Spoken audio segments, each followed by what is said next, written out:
আরেকটা উৎপাদন আমরা হাতে নিয়েছি, তুলা উৎপাদন। এই গত শীত মৌসুমে পরীক্ষামূলক ভাবে বাংলাদেশের বিভিন্ন অঞ্চলে আমরা তুলা উৎপাদনের কাজ হাতে নিয়েছিলাম এবং সব জায়গায় সফলতা অর্জন হয়েছে।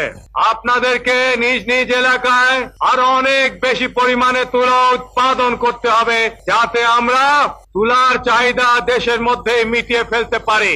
এতে সুবিধা আপনাদের হবে যে ঘরে ঘরে গ্রামে গ্রামে আপনারা তাঁত দিতে পারবেন, নিজেদের কাপড়ের চাহিদা নিজেরাই মিটিয়ে ফেলতে পারবেন, বিদেশ থেকে আর আমদানি করতে হবে না। শহীদ প্রেসিডেন্ট জিয়াউর রহমান এই জায়গায় এসেছিলেন, তিনি পা রেখেছিলেন বাংলা চৌঠা অগ্রহায়ণ 1387। এরপরে কিন্তু এইটা অনেকটাই কিন্তু এক সময় আমরা জানি যে প্রায় নষ্ট হয়ে গেছিল, কিন্তু বর্তমান এখানকার যে ব্যবস্থাপক উনি কিন্তু এটা সংস্কার করেছেন। খুবই সুন্দর একটি পরিবেশ আমরা দেখতে পাচ্ছি। এখানে প্রশাসনিক ভবন আছে, এখানে অনেকগুলো ভবন আছে যা আসলে এখানে কার্যক্রম পরিচালিত হয়, সেটি এখন আমরা দেখানোর চেষ্টা করছি। এই খামারটি আসলে বিশেষ করে তুলা চাষের জন্য বিখ্যাত। তারপরে এখানে তুলা চাষের পাশাপাশি বিভিন্ন ধরনের চাষাবাদ হয়। এখানে কিন্তু মনোমুগ্ধকর একটি পরিবেশ আছে, কিন্তু এখানে ফুলের বাগান খুবই সুন্দর। দূর দূরান্ত থেকে এখানে কিন্তু আসেন দর্শনার্থীরা ঘুরতে, এখানে দেখতে। পাশে কিন্তু একটা দেখতে পাচ্ছি আমরা এখানে চলাচলের জন্য সুদর্শন একটি সড়ক আছে। এর পাশে কিন্তু আমরা দেখতে পাচ্ছি যে লিচু বাগান আছে অনেকগুলা। তো তুলা বীজবর্ধন খামারের অন্যতম একটি নিদর্শন বন্ধু এখানে আছে তাল গাছ, প্রায় 200 মতো তাল গাছ এখানে আসলে কর্তৃপক্ষ রোপণ করেছে। এছাড়া কিন্তু এখানে ফলজ গাছ, বিভিন্ন ধরনের কিন্তু ঔষধি গাছ আছে। তো খামারটি আসলে এই অঞ্চলের মানুষের কাছে অত্যন্ত পরিচিত না, প্রাণের একটি প্রতিষ্ঠান হিসেবে ইতিমধ্যে কিন্তু আত্মপ্রকাশ করেছে। সেই খামারটিতে আমি এখন অবস্থান করছি দেখানোর জন্য। এখানে বর্তমানে দায়িত্বে আছেন তুলা বীজবর্ধন খামারে। আমি একটু সেই ব্যবস্থাপক মহোদয়ের সাথে একটু কথা বলতে চাই। আসলে ভাই, আপনি কত সাল থেকে এখানে আছেন? আমি 2021 সালের আগস্টের 31 তারিখে জয়েন করছেন। আপনার খামারের বর্তমান অবস্থা সম্পর্কে একটু দর্শকের উদ্দেশ্যে বলেন। যে আমার খামারে এখন যে তোলা শেষ হয়ে গেছে, মানে উঠে গেছে। এখানে 47 হেক্টর আমাদের গত মৌসুমে 47 হেক্টর চাষ হয়েছে।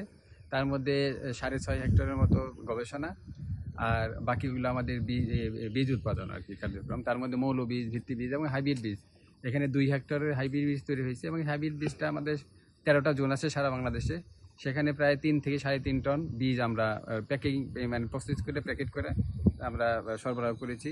এছাড়া গত মৌসুমে আরও প্রায় 4000 শিমুল তোলার চারা আমরা সরবরাহ করছি। আচ্ছা আচ্ছা। এছাড়া এবার এই মৌসুম থেকে আমাদের মসলিন তোলা, আমরা জানেন বাংলাদেশের একটা ঐতিহ্য মসলিন তোলার 5 বিঘার আমরা চাষ করেছি। এবার আশা করি যে বীজ হবে সেখান থেকে আগামী বছর আমরা কিছু চারা আমরা চাষির মাধ্যমে মানে সরবরাহ করতে পারবো। আমাদের এখানে কি গবেষণা কার্যক্রম অব্যাহত আছে?